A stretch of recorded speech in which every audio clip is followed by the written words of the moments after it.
A drug works like a charm, then it works again, but then on that third dose, poof, nothing.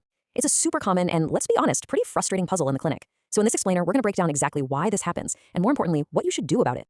So yeah, this is the big mystery, right? Why would a reliable drug just give up? Well, I can tell you it's not a bad batch of the drug, and it's definitely not random. It's actually a super predictable process called tachyphylaxis, and it all comes down to how the drug plays with your body's own supply of a chemical called norepinephrine.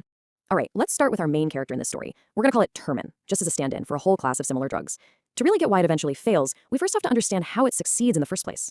Okay, the key phrase here is indirect acting. You see, unlike a drug that does all the heavy lifting itself, Termidin is more like a manager. It doesn't march up to the receptors and raise blood pressure on its own. Nope, it just unlocks your nerve endings and tells them to release your body's own stash of norepinephrine to get the job done.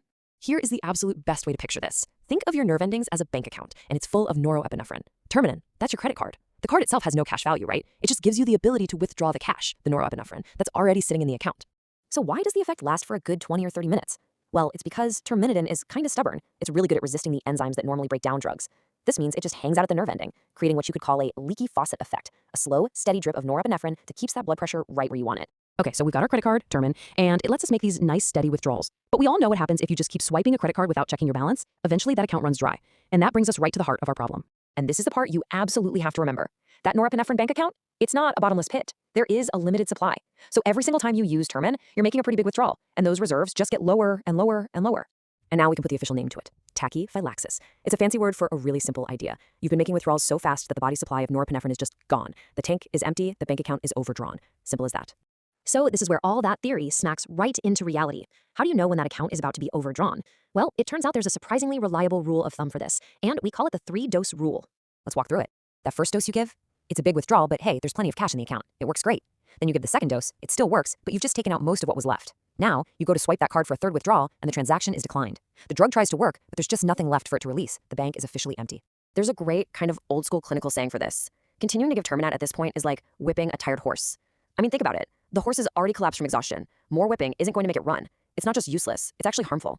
And here's exactly why it's harmful. If you push for a fourth dose, it is not going to raise the blood pressure because there's no norepinephrine left to release, but the drug is still floating around in the body and it starts causing problems. It can tire out the heart muscle directly, that's myocardial depression, and it can start to irritate the brain, causing CNS toxicity. So you get all of the risk with absolutely none of the reward.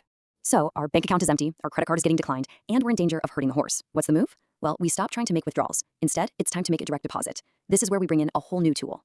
The solution here is to switch up our strategy completely. We're going to move from an indirect acting drug, like our tamsutermin, to a direct acting one, like noradrenaline. We just stop asking the body to give us what it doesn't have, and instead, we provide a fresh supply from the outside. See, noradrenaline doesn't even have to bother with those empty nerve endings. It couldn't care less if the bank account is overdrawn. You can think of it like a direct fuel line that goes straight to the engine. It acts on the receptors itself, giving you the effect you need right away. And you know, here's the most elegant part of this whole thing. It's like a bonus effect. While that noradrenaline you're infusing is busy working on the receptors, those poor depleted nerve endings see all this fresh supply floating by. So they start actively pulling it out of the bloodstream, literally vacuuming it up to refill their own empty bank account. So you're not just fixing the problem now, you're getting the body ready for the future. So there you have it. We've solved the mystery. The why behind that failed third dose is just an empty bank account. And the big takeaway here is this. Once you understand the why, it tells you exactly when you need to change your game plan. So the next time you see that second dose go in, you'll know exactly what you need to be preparing for next.